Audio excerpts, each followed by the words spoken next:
Right now, as you are watching this, there is someone on the side of a highway staring at steam billowing out from under their hood. Their hands are shaking. The temperature gauge is pegged into the red. And within the next 48 hours, a mechanic in a polo shirt is going to look them dead in the eye and say 5 words that will destroy their bank account. Blown head gasket. Engine rebuild. That quote is going to land somewhere between $2,500 and $4,000 depending on how scared you look when they say it, and I need you to hear me right now. In a disturbing number of these cases, the actual failed component, the real reason that coolant is boiling and bubbling like a chemistry experiment, is a tiny spring-loaded metal disc that costs $3.87 at any auto parts store on the planet. It is called a radiator cap.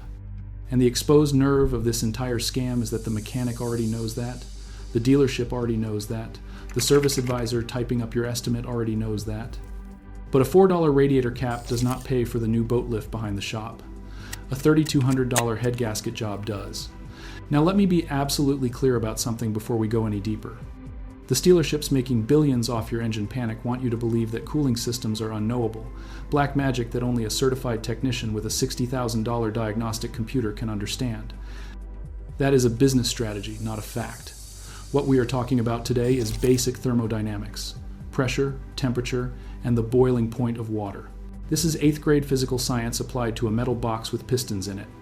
I am sharing this for educational purposes because I believe every single person who drives a car deserves to understand the 100-year-old physics that the service industry exploits for profit. What you do in your own driveway with a $4 part and a basic understanding of how liquids behave under pressure is entirely up to you. Let me take you back to the fundamental engineering principle that makes this scam possible. Because once you understand this, you will never be afraid of a bubbling coolant reservoir again. Water boils at 212 degrees Fahrenheit at sea level. You learned that in school. But here is what the mechanic prays you forgot. That 212 degree number only applies at atmospheric pressure, which is roughly 14.7 pounds per square inch at sea level. The moment you increase the pressure above a liquid, you raise the temperature required to make that liquid boil. This is not theory. This is not opinion. This is a physical law called the Clausius-Clapeyron relation, and it has been understood since the 1800s.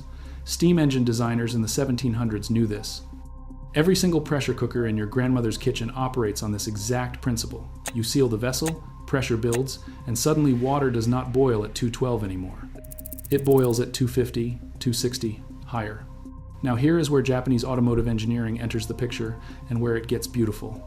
When Toyota and Honda and Nissan design a cooling system, they are not just filling a metal jacket with water and hoping for the best.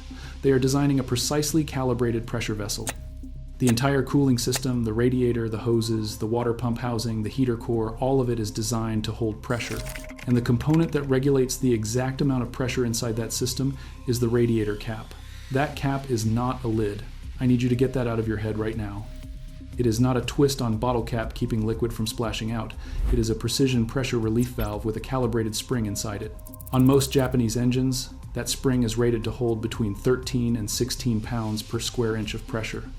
At 15 psi, the boiling point of your coolant mixture, which is already a 50-50 blend of ethylene glycol and water, jumps from around 223 degrees all the way up to approximately 265 degrees Fahrenheit. That is a 42-degree safety margin above the normal operating temperature of most engines, which run between 195 and 220. That margin is everything. That margin is the difference between a healthy engine and a catastrophic diagnosis. And that entire margin, every single degree of it, depends on a $4 spring-loaded cap maintaining its rated pressure. If you are learning something right now that no mechanic has ever told you, I need you to hit the like button immediately. Every single like pushes this past the algorithm, filters that bury independent mechanical education under paid dealership advertisements. And drop a comment right now telling me what a mechanic quoted you the last time your car overheated. I read every single one of those comments, and the numbers people are posting are criminal. Now let me walk you through exactly how the stealership weaponizes your ignorance of this physics. You drive in with an overheating car. The coolant reservoir is bubbling violently. Maybe there is a sweet smell in the cabin. The service advisor, whose entire compensation is based on the dollar amount of the repair order, does not hand you a $4 radiator cap and send you home. That is not how the business model works. Instead, a technician performs what is called a combustion gas leak test. They hold a chemical sniff tool over the coolant reservoir opening while the engine runs. This tool uses a fluid that changes color in the presence of hydrocarbons, specifically combustion gases. If the fluid changes color, the official diagnosis is that exhaust gases are entering the cooling system through a breached head gasket, and in some cases that diagnosis is absolutely real. I am not telling you head gaskets never fail. They do. But here is the critical detail: the stealership will never volunteer. When a radiator cap loses its spring tension and the system drops to zero pressure, the coolant boils violently at normal operating temperatures. That violent boiling creates enormous air pockets and steam voids throughout the cooling system. Those air pockets displace coolant from around the cylinder walls. Without coolant contact, localized hotspots form on the cylinder head surface. And in some engine designs, those transient hotspots can produce micro amounts of combustion gas bleed past the gasket that would never occur under normal pressurized conditions. The test turns positive. The diagnosis is head gasket failure. The estimate is $3,200. And the root cause was a $4 cap that lost 2 pounds of spring pressure after 8 years and 100,000 heat cycles. This is not a conspiracy theory. This is a documented diagnostic failure mode that every experienced engine builder knows about. The difference between a $4 fix and a $3,000 rebuild is the pressure integrity of a spring smaller than your thumbnail. Let me break the financial math down for you, because the markup on this particular scam is genuinely obscene. A radiator cap for a 2018 Toyota Camry costs $3.87 at the parts counter. Let us be generous and say you buy the premium brand for $8. A head gasket set for that same engine, just the gaskets and seals, costs between $40 and $90 depending on the brand. The labor to pull the cylinder head, resurface it, replace the gaskets, reassemble, refill, bleed the cooling system, and test drive is somewhere between 12 and 20 hours of shop time at $150 to $200 per hour in 2026. So the shop bills you somewhere around $3,000 total. If the actual failure was the radiator cap, you are looking at a markup of approximately 75,000% over the cost of the real fix. 75,000%. There is no other industry on earth where a $4 part failure is routinely converted into a $3,000 repair with a straight face. And the most enraging part is that at the end of that $3,000 head gasket job, after they have resurfaced your cylinder head and replaced every seal in the top end, the very last step of the reassembly process is to install a brand new radiator cap. They replace the actual failed part as a line item buried inside a massive invoice, and you never even know it was the only thing that needed replacing. Now, here's the science of how that spring fails, because this is where the concept of planned obsolescence intersects with basic metallurgy. The spring inside your radiator cap is typically made of stainless steel or a high-carbon spring steel. Every single time your engine heats up and cools down, that spring goes through a thermal cycle. Metal expands when heated and contracts when cooled. Over thousands of these cycles, the spring experiences what metallurgists call fatigue creep. The crystalline structure of the metal very slowly deforms. The spring loses a fraction of a millimeter of compression height. After 5 or 6 years and roughly 50 to 70,000 heat cycles, that cumulative loss of spring tension can drop the cap's effective pressure rating from its factory spec of 15 psi down to 10, 8, sometimes 5 psi. At 10 psi, your boiling point safety margin shrinks dramatically. At 5 psi, you are dangerously close to the operating temperature of the engine. At 0 effective psi, which happens when the spring is completely fatigued, the system is running at atmospheric pressure and your coolant boils at any temperature above 212.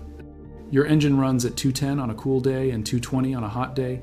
You are now boiling coolant during normal highway driving.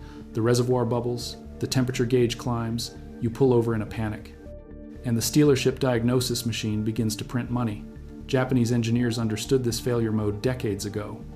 This is why Toyota and Honda service manuals, the actual factory documentation, recommend inspecting or replacing the radiator cap at regular intervals. This is not buried in fine print. It is in the maintenance schedule. But Western dealerships do not make money selling you a $4 cap during a routine service visit. They make money when that cap fails catastrophically and they can sell you an engine rebuild. The incentive structure is inverted. The dealership profits most when your maintenance is neglected and your repair is maximized. That is not cynicism. That is the mathematical reality of a business model built on diagnostic labor rates. Here is how you protect yourself, and please hear me when I say this must only be done when the engine is completely cold. You never open a cooling system on a hot engine. The pressurized coolant will flash to steam and cause severe burns. This is non-negotiable. Wait until the engine has been sitting for at least 4 hours, preferably overnight. Once the engine is stone cold, remove the radiator cap and visually inspect the rubber gasket on the underside. If it is cracked, hardened, or deformed, the cap cannot hold a seal regardless of spring condition. Next, press down on the spring-loaded center disc with your thumb. You should feel firm, significant resistance. If the disc pushes down easily with almost no resistance, the spring has lost its calibration and the cap cannot maintain system pressure. A new cap from any auto parts store is between $4 and $12. You match it by the PSI rating stamped on top of your old cap or printed in your owner's manual. Replacing it takes about 3 seconds. You push down, twist, and lock. That is the entire repair. But before you replace it, if you have been experiencing overheating symptoms, here is a critical additional step. Use a cooling system pressure tester, which you can rent for free from most auto parts stores. This hand pump tool attaches where the radiator cap sits and allows you to pressurize the system to the rated PSI without running the engine. Pump it up to 15 PSI and watch the gauge for 5 minutes. If the pressure holds steady, your hoses, radiator, water pump, and head gasket are all intact. If it drops slowly, you have a leak somewhere that needs diagnosis. If it drops instantly, you have a major breach. This 10-minute test with a free rental tool gives you more diagnostic information than a $500 dealership inspection. I want you to understand what we just covered here today. A 100-year-old thermodynamic principle that every steam engineer in history understood is being actively exploited in 2026 to charge you thousands of dollars for a repair you may not need. A $4 spring-loaded valve is the gatekeeper of your entire cooling system, and the industry that profits from its failure has zero financial incentive to tell you it exists. This is not an accident. This is planned obsolescence meeting diagnostic fraud at the service counter. Subscribe right now and hit that bell because the auto repair lobby does not want this information circulating freely. We are building an archive of suppressed mechanical knowledge that puts the diagnostic power back in your hands where it belongs. Every single video on this channel is a weapon against the $3,000 estimate. Tell everyone you know who drives a car to watch this, because the stealership is counting on their ignorance. Do not let them collect.